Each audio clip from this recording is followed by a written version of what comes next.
Hello friend, स्वागत है आप सभी का हमारे इस यूट्यूब चैनल P2 एजुकेशन में।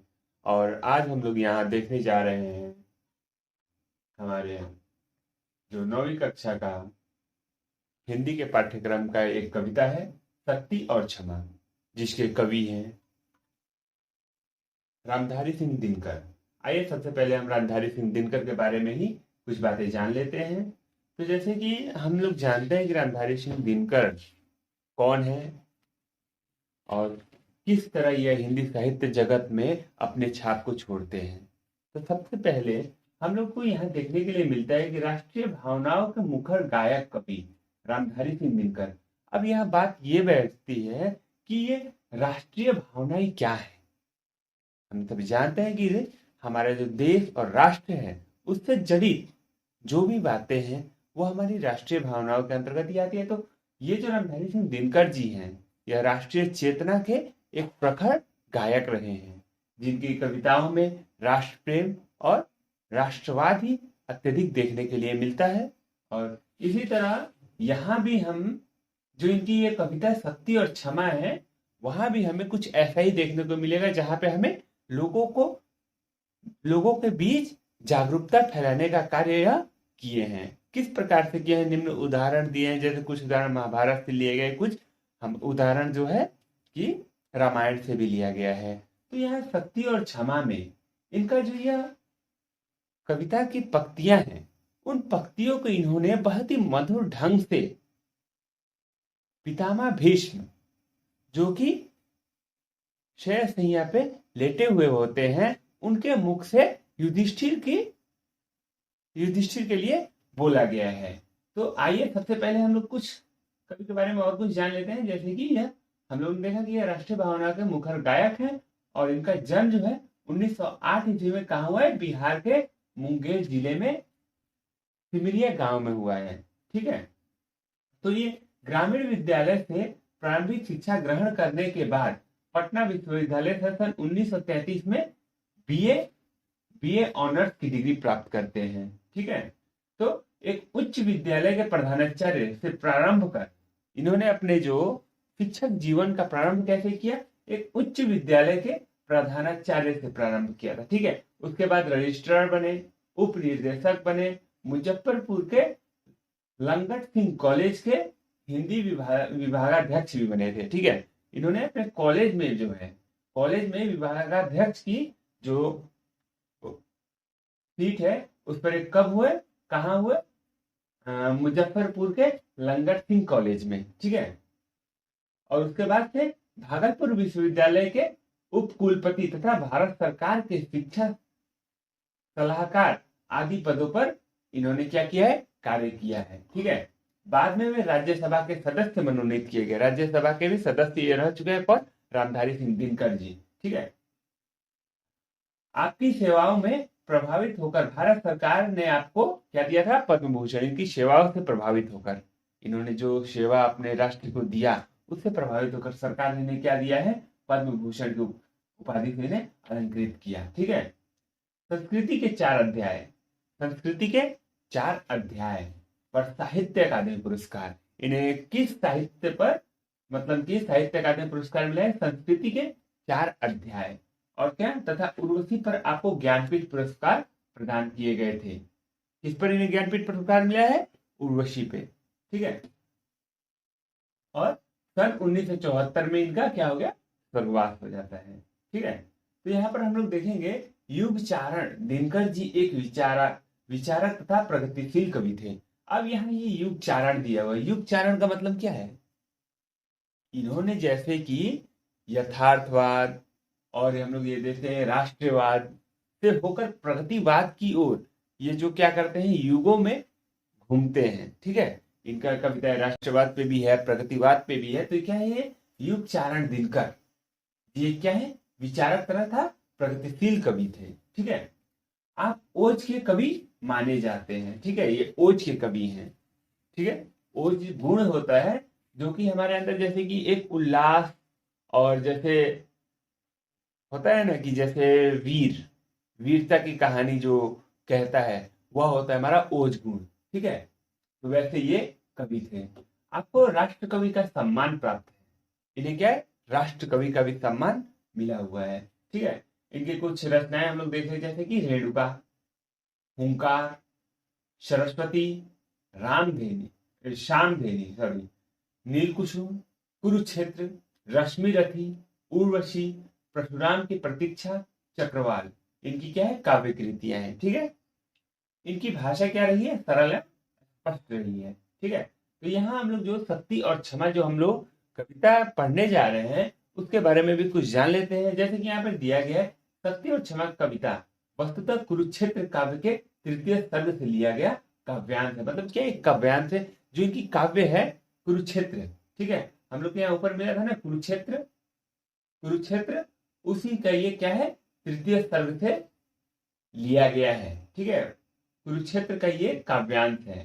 ठीक है, महाभारत की लड़ाई के विनाशकारी परिणामों से आप अपने अपने को हारे हुए मानने वाले युधिष्ठिर, ठीक है, जो महाभारत का परिणाम आता है कि क्या होता है परिणाम में, दुर्योधन और जो कौरव होते हैं वे सभी मारे जाते हैं और युधिष्ठिर जो है वह विजय प्राप्त करता है अपने अन्य भाइयों के साथ। ठीक है, तो यहाँ ये युद्ध जीतने के बाद भी युधिष्ठिर है वो खुद को हारा हुआ मानता है। क्यों हारा हुआ मानता है, कि वो अपने ही भाइयों को खो दिया। ठीक है, इसलिए वह खुद को हारा हुआ मानता था। तो इसके प्रति, युधिष्ठिर के प्रति क्या है, सरसैया, सरसैया जो बाणों पे लेटे हुए इनके जो पितामह थे, पितामह भीष्म, वो क्या करते हैं, यह कविता जितना भी है उनके द्वारा ही कहलाया है। किसने, रामधारी सिंह दिनकर ने। ठीक है, यह काव्यांश विनय एवं साहस की सीख से परिपूर्ण है। ठीक है, क्या है विनय, विनय क्या होता है, आप सभी जानते हैं विनय क्या होता है। विनय को हम लोग ऐसे देख सकते हैं, विनती करना या विनम्र रहना। ठीक है, और यहाँ साहस, अपना साहस भी दिखाना है और विनती, इन दो चीजों पे ही हमारा क्या है, यह पूरी कविता है। और हमें यही सीखना है कि क्या भूमिका होती है विनय की और क्या होती है साहस की। ठीक है, केवल विनम्रता को दुर्बलता समझ लिया जाता है। क्या है यहाँ पर, कि जो ये विनम्रता है, अगर मैं किसी के सामने विनम्र हूं, किसी से मैं लड़ाई झगड़ा नहीं चाहता, तो मुझे क्या मान लिया जाएगा कि यह दुर्बल व्यक्ति है। ठीक है, जबकि शक्ति के साथ होने पर यह विनम्रता एक गुण बन जाती है। ठीक है, यदि मैं शक्तिशाली हूं और फिर भी मैं विनम्र हूं, तब यह गुण बन जाती है। लेकिन यह क्या है, विनम्रता को दुर्बल समझ लिया जाता है, ऐसा इस पाठ में कहा गया है। लेकिन यह भी बताया गया है कि जो यह आपका विनम्रता है वह एक गुण भी बन सकता है। ठीक है, कब बन सकता है, जब वह क्या हो, बल से परिपूर्ण हो, शक्ति के साथ हो। ठीक है, एक छोटे से विषधर सांप से पूरी दुनिया डरती है। क्यों डरती है, उसके पास विष है। ठीक है, 3 दिनों तक श्री राम क्या करते हैं, अपने विनय क्रिय करते हैं, किसका करते हैं, समुद्र तट पे, कि वह उन्हें लंका जाने के लिए कोई समुद्र देव जो है वह रास्ता दे, उसके लिए उनकी पूजा पाठ अन्य बहुत सारी वे चीजें करते हैं। किंतु क्या उन्हें परिणाम मिलता है, समुद्र से उन्हें कोई भी उत्तर नहीं मिलता है, ना ही उन्हें कोई रास्ता दिया जाता है। ठीक है, इसका कोई असर नहीं हुआ। पर धनुष बाण लेकर जब उन्होंने अपना रौद्र रूप दिखाया, जब वे धनुष बाण लेकर जब अग्नि बाण का संधान करते हैं, तब क्या होता है, समुद्र देव जो है वह सह शरीर अपने शरीर को धारण कर क्या करते हैं, त्राहिमाम त्राहिमाम कहते हुए उनकी शरण में आ गया। ठीक है, अग्नि जो समुद्र देव है वो क्या करते हैं, श्री राम के चरणों में आ गया और तुरंत उसने क्या किया, श्री राम को मार दे दिया। तुरंत श्री राम को मार दे दिया कि भगवान आप अपना नाम लिख के मेरे जल पे कोई भी पत्थर फेंकिए, वह तैरने लगेगा, वह डूबेगा नहीं। यह रास्ता दिखाता है और वैसा ही श्री राम की वानर सेना करती है और पुल वह बना के लंका पहुंच जाते हैं। ठीक है, मार दे दिया। पर इस सहनशील एवं विनम्र होने के साथ साथ क्या है, इस प्रकार सहनशील एवं विनम्र होने के साथ साथ व्यक्ति को साहसी एवं शक्तिशाली भी होना चाहिए। श्री राम जी ने क्या किया, विनम्रता दिखाया, विनम्र भाव से उसकी पूजा पाठ कर रहे थे, सहनशील, सहन अपने अंदर कर रहे थे। ठीक है, 1 दिन नहीं हुआ, 2 दिन नहीं हुआ, 3 दिन नहीं हुआ, देखिए क्या होता है, 3 दिन बाद वह अपना साहस दिखाते हैं, अपना रौद्र रूप, अपने शक्तिशाली होने का क्या करते हैं, सभी के सामने रख देते हैं। ठीक है, तो आइए अब हम लोग अपनी कविता को देखते हैं।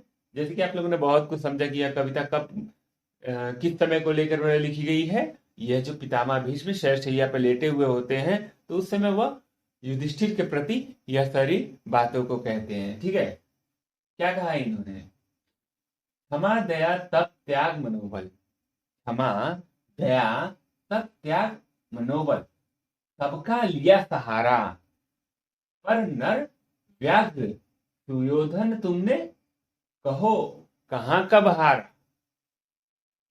ठीक है,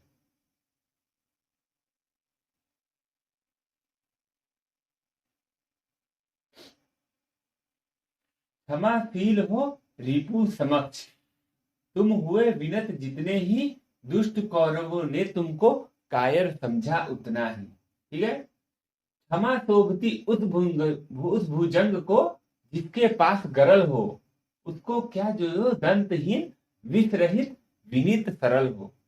ठीक है, आगे देखते हैं। 3 दिवस तक पंथ मांगते, रघुपति सिंधु किनारे, बैठे पढ़ते रहे छंद अनुनय के प्यारे प्यारे, उत्तर में जब एक नाद भी उठा नहीं सागर से, उठी अधीर धधन पौरुष की आग राम के सर से, सिंधु देह धर त्राहि त्राहि, करता आ गिरा शरण में, चरण पूज दासता ग्रहण की, बंधा मुख बंधन में, बंधा मुंड बंधन में। ठीक है, और यहाँ देखते हैं आगे। सच पूछो तो सर में ही बसती है दीप्ति विनय की, सिंधि संधि वचन संपूज्य उसी का, जिसके शक्ति विजय की, जिसमें शक्ति क्या है? विजय की। सहनशीलता क्षमा दया को तभी पूजता जग है, बल का दर्प चमकता उसके पीछे जब जगमग है। ठीक है, तो यहाँ हमारी यह कविता थी। आइए अब हम लोग इसको अंदर से कुछ और अच्छे से समझने की कोशिश करते हैं। ठीक है, तो यहाँ से देखिए, क्षमा दया तप त्याग मनोबल, सबका लिया सहारा, पर नर व्याघ्र सुयोधन तुमसे कहो कहां कब हारा। यहाँ देखिए, यहाँ जो पितामह भीष्म है वो युधिष्ठिर के गुणगान में यह कह रहे हैं कि दुर्योधन जो है वो क्या करता है? क्षमा दया तप त्याग, तप त्याग मतलब दुर्योधन के लिए क्या करते हैं? ये युधिष्ठिर क्या करते हैं कि ये क्या करते हैं? क्षमा भी करते हैं, उसे दया पे उसे दिखाते हैं, ये तप भी करते हैं, ये त्याग भी करते हैं, ये मनोबल भी अपना जो बचा के रखते हैं, सबका लेते हैं सहारा। पर नर व्याघ्र, हाँ, पर नर व्याघ्र सुयोधन तुमसे कहो कहाँ कब हारा। नर व्याघ्र जो सुयोधन है, दुर्योधन जो है, वह तुमसे कब कहाँ हारता है, ऐसा यह प्रश्न करते हैं युधिष्ठिर से। ठीक है, क्षमाशील हो रिपु समक्ष, क्षमाशील हो रिपु समक्ष। यहाँ जो ये हमारा है, देखो, क्षमाशील हो रिपु समक्ष। ठीक है, यहाँ पे जो क्षमाशील हो, ठीक है, अगर आपका शत्रु अगर क्षमा आपको कर दे, ठीक है, तुम हुए विनत जितनी। ठीक है, क्षमाशील हो रिपु समक्ष, मतलब कि आप जो शत्रु के जो समक्ष हैं वहां आप क्या करते हैं? उसे क्षमा कर देते हैं। ठीक है, उसके समक्ष आप क्या करते हैं? एकदम से विनत हो जाते हैं, एकदम विनम्र हो जाते हैं, उसे क्षमा कर देते हैं। ठीक है, तुम दुष्ट कौरवों ने तुमको, जितना ही तुम उनके सामने क्या हुए? सरल हुए, क्षमाशील हुए, उतना ही वो क्या करते हैं? तुम्हें वह कायर समझते हैं। ठीक है, उतना ही तुम्हें वह कायर समझते हैं। ऐसा किसने कहा? पितामह भीष्म ने युधिष्ठिर से कहा। ठीक है, क्षमा सोफती उस भुजंग को। ठीक है, क्षमा जो है उसी भुजंग को शोभा देती है जिसके पास गरल हो। गरल, गरल का शाब्दिक अर्थ अगर हम लोग देखें तो विष होता है। ठीक है, लेकिन यहाँ पे किसी एक व्यक्ति की बात की गई है, तो क्या व्यक्ति के पास ऐसा तो नहीं है कि उसके पास विष होगा? उसके पास क्या होगा? उसके पास बल होगा, साहस होगा। ठीक है, तो शक्ति, उसके पास शक्ति होगी। यह गरल से जो हमारा, अगर यहाँ कविता के आधार पर देखें तो ये गरल का जो अर्थ होता है वह होता है शक्ति। ठीक है, उसको क्या, जो दंतहीन, ठीक है, उसको क्या मतलब क्षमा जो है किसको सौंपती है? जिसके पास शक्ति हो। लेकिन जिसके पास शक्ति ही न हो तो क्या उसे क्षमा जो है करना वह शोभा देगा? कैसे शोभा देगा बताइए तो। मतलब मैं खुद ही इतना कमजोर हूं कि मुझे खुद ही दूसरों से डर के रहना पड़ता है, तो मैं दूसरों को क्या क्षमा करूंगा कि जा मैंने तुम्हें क्षमा कर दिया, मुझे तो उससे ही डरना है। ठीक है ना। तो जो कमजोर होता रहता है उसे कभी भी दब के रहना पड़ता है। तो क्षमा किसको सौंपता है? जिसके पास शक्ति हो, और उसको क्या, जो दंतहीन, जैसे कि कोई अगर सांप ही हो, अगर उसके पास दांत ही नहीं है, उसके पास विषैले दांत ही नहीं है, तो उससे क्या डरना, और उससे क्या क्षमा करेगा वो दूसरों को? उसके पास तो खुद ही आधार नहीं है, ठीक है, बल नहीं है, विष रहित है वो। जिसके पास दांत ही नहीं, उसके पास विष तो होगा ही नहीं। और फिर विनित सरल हो, अगर वह विनित सरल हो भी तो क्या फायदा? क्या फायदा उसके विदित और सरल होने का या क्षमा प्रदान करने का?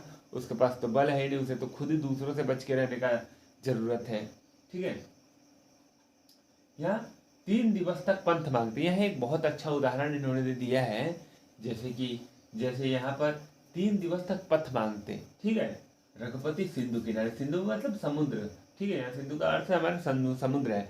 समुद्र के किनारे श्री राम क्या करते हैं? 3 दिनों तक पथ मांगते रहते हैं समुद्र देवता से, हे समुद्र देवता मुझे आगे जाने का पथ प्रदान कीजिए। ठीक है। ऐसा बहुत सारे अनुनय विनय यह करते हैं, ठीक है। बहुत सारे क्या करते हैं, हाँ, छंद पढ़ डालते इन्हें, मतलब उनकी जो जिस तरह से श्री राम उन्हें मनाना चाहे, पूजा पाठ बहुत सारी गतिविधियां करते हैं। 3 दिनों तक उन्हें मनाने की कोशिश करते हैं कि वह स्वयं आकर मुझे रास्ता देंगे, किंतु ऐसा नहीं होता है। समुद्र देवता नहीं आते हैं। तो जैसे कि यहाँ पर दिया है, उत्तर में जब एक नाद भी, मतलब एक भी आवाज उत्तर में नहीं आई इन्हें, ठीक है। उठा नहीं सागर से एक भी आवाज, मतलब समुद्र से उत्तर के रूप में मतलब उठता नहीं है, ठीक है।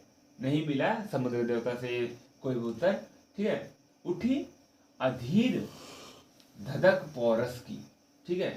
अधीर मतलब जो ये धीरता का जो इनका बांध था वह टूट जाता है, और यह अधीर हो जाते हैं श्री राम। और क्या करते हैं? क्रोध में आकर ये क्या करते हैं, क्या यहाँ पर दिया गया, धधक पौरस की, मतलब इनके पुरुषार्थ की जो धधक है वह उठ आती है। और कहाँ उठती है? आग राम के सर से, ठीक है। धधक उठता है एक ज्वाला, जो समुद्र देवता के प्रति क्रोधित हो जाते हैं, और इनके सर में जो है एक प्रकार का आग, मतलब गुस्सा, मतलब कि आ जाता है, ठीक है। सिंधु देह धरी, मतलब आग जब, मतलब ये ज्यादा गुस्से हो जाते हैं तो ये क्या करते हैं, अपना धनुष बाण लेते हैं और अग्नि बाण का संधान करने लगते हैं, जिससे वह यह बोलते हैं कि मैं अपने इस बाण से समुद्र का सारा जल ही सुखा दूंगा, और उसमें से मैं अपनी सेना को लेके लंका जाऊंगा, ठीक है। तो यहाँ पर जैसे कि है, तब क्या होता है कि जैसे ही श्री राम बाण का संधान करते हैं तो क्या होता है, सिंधु जो होता है, समुद्र देवता जो है, वो अपने देह को धरकर क्या करते हैं, त्राहि त्राहि, मतलब माफ कर दो मुझे प्रभु, माफ कर दो मुझे, ऐसा करते हुए क्या करते हैं, आ गिरा शरण में, श्री राम के शरण में आ गिरते हैं। चरण पूज दासता ग्रहण की, उनके चरण की पूजा करते हैं और उनकी दासता ग्रहण करते हैं, ठीक है। और बांधा मुंड बंधन में, ठीक है। ये क्या करते हैं, उनकी दास्ता, उनके चरण में आकर उनकी दास्ता ग्रहण करते हैं और उनके शरण में चले जाते हैं, ठीक है। और यहाँ देखिए, और वे जो होते हैं उनके मतलब बता देते हैं कि हाँ, आप अपने जो है रास्ता उन्हें बता देते हैं कि आप अपने नाम लिखकर हमारे समुद्र में कोई भी पत्थर फेंकिए, वो पत्थर डूबेगा नहीं, हमेशा तैरता रहेगा, ठीक है। और उसी तरह बहुत सारे पत्थरों पर उनका नाम लिखकर समुद्र में फेंक के क्या करते हैं, राम सेतु का निर्माण कर दिया जाता है, जिसके ऊपर से चल के पूरी वानर सेना लंका पहुंच जाती है, ठीक है। आगे है, सच पूछो तो कर में ही बस्ती है दीप्ति विनय की, ठीक है। यहाँ क्या कहा है इन्होंने, सच पूछो तो सर में ही, हमारा जो सर है उसमें ही क्या करती है, बस्ती है दीप्ति विनय की, ठीक है। जो यहाँ पे जो है, जो प्रकाश है विनय की, ठीक है, किसी को माफ करने की, क्षमा करने की, ठीक है, या फिर जो हमारा विनम्र रहने की, जो हमारा, हाँ, जो भी है मन में अनुभूति है, या फिर जो भी प्रेम हो, वो जो भी पनपता है वो कहाँ पनपता है, हमारे सर में ही पनपता है। जब तक हमारा सर शांत है, मस्तिष्क हमारा शांत है, तब तक हम लोग क्या करते हैं, अपने बल पे नियंत्रण रखते हैं, साहसपूर्ण रहते हैं, लेकिन जैसे ही अगर हमारा बांध टूट जाए तो हम लोग क्या करते हैं, हमारे सर में जो गुस्सा आ जाता है और हम लोग जो कुछ भी करने के लिए उतारू हो जाते हैं। ठीक है, यहाँ है संधि वचन संपूज्य उसी का। संधि वचन, ठीक है, संधि वचन मतलब कि संधि वचन जो है वो है जो क्या होता है, संपूज्य उसी का पूजनीय होता है। कोई भी वचन जो है उसी का पूजनीय होता है जिसमें शक्ति विजय की। ठीक है, किसी का भी जो वचन है वह पूज्य तब बनता है जिसमें शक्ति विजय की हो। ठीक है, अगर वह विजय करता है तो उसकी गाथा ऐसे ही फैलने लगती है। ठीक है, इसलिए हमें क्या करना है, सहनशील भी रहना है लेकिन शक्ति के साथ। समय पड़ने पर दबना नहीं है, हमें वहां उससे लड़के विजय भी प्राप्त करना है। ठीक है, और यहाँ क्या है, सहनशीलता क्षमा दया को तभी पूजता जग है। आपकी सहनशीलता को, आपकी क्षमा को, आपके दया को तभी जग पूजेगा। ठीक है, तभी जग पूजेगा जब आप में शक्ति हो और आप अपने शक्ति का परिचय दें। ठीक है, बल का दर्प क्या है, चमकता उसके पीछे जब जगमग है। ठीक है, बल का दर्प चमकने लगेगा कब, जब जग आपको जानने लगेगा, आपके बल के बारे में जानने लगेगा। तो दोस्तों, यही था हमारी यह कविता। कविता आपको कैसी लगी कमेंट बॉक्स पे जरूर बताइएगा, और अगर इससे आपको अगर कोई परेशानी हो तो कमेंट बॉक्स में बताइएगा, और यहाँ पर अगर मुझसे कुछ त्रुटि हो या गलतियां हो तो प्लीज़ आप कमेंट बॉक्स में उसे बताइएगा जिससे मैं उसे सुधार कर सकूं। धन्यवाद।